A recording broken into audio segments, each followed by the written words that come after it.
Hello दोस्तों, आप लोग कैसे होंगे। आप लोग उम्मीद होगा कि आप लोग ठीक अच्छे से होंगे। तो आज मैं समष्टि अर्थशास्त्र के बारे में पढ़ाने जा रहा हूँ। तो आज देखो प्रश्न है, समष्टिगत अर्थशास्त्र क्या है और विशेषताएं।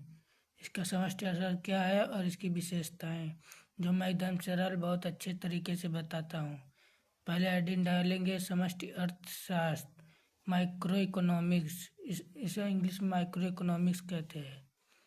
माइक्रो तो लिखे, अर्थशास्त्र की वह शाखा है जो पूरी अर्थव्यवस्था को समग्र रूप से अध्ययन करती है।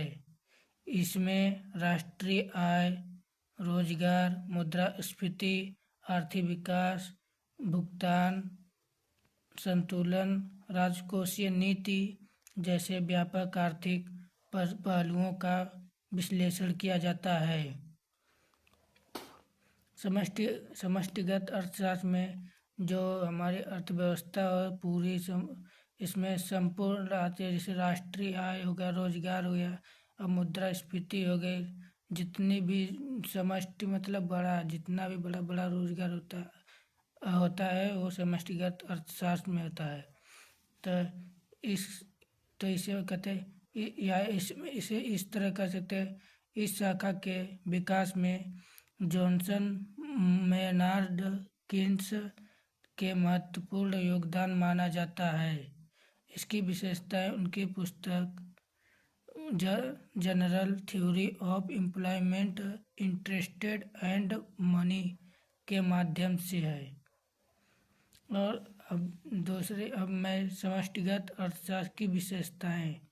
इसकी नंबर 1 पे विशेषता है समग्र दृष्टिकोण। समग्र दृष्टिकोण को हम कहते हैं, यदि यह पूरी अर्थव्यवस्था को एक इकाई के रूप में देखता है, न कि किसी एक व्यक्ति या फर्म को अलग अलग। हम नंबर 2 पे देखते हैं राष्ट्रीय आय का अध्ययन।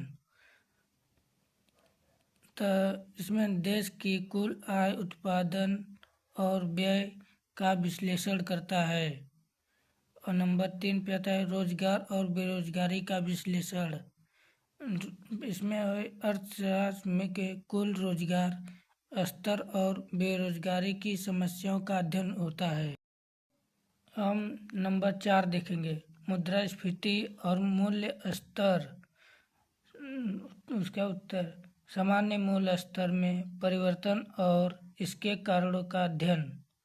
नंबर 5 पे आता है आर्थिक विकास और वृद्धि, दीर्घकालीन आर्थिक प्रगति और विकास दर का विश्लेषण। और नंबर 6 सरकारी नीतियों का अध्ययन, राजकोषीय नीति, फिजिकल पॉलिसी और मौद्रिक नीति, मॉनेटरी पॉलिसी के प्रभाव का अध्ययन। और नंबर 7 पे आता है अंतर्राष्ट्रीय व्यापार और भुगतान संतुलन। तो यह आयात, निर्यात तथा विदेशी विनिमय दर का विश्लेषण। इसमें समष्टिगत अर्थशास्त्र और इसकी विशेषताएं जो बहुत महत्वपूर्ण होते हैं, जो हर साल पूछता रहता है पेपर में। आपको ऐसे ही वीडियो पाने के लिए हमारे चैनल को सब्सक्राइब कीजिए और बेल आइकन को दबाना ना भूलिए। और आप हमारे अगले पार्ट में जुड़ने के लिए जो महत्वपूर्ण क्वेश्चन है उसे पाने के लिए कमेंट करें।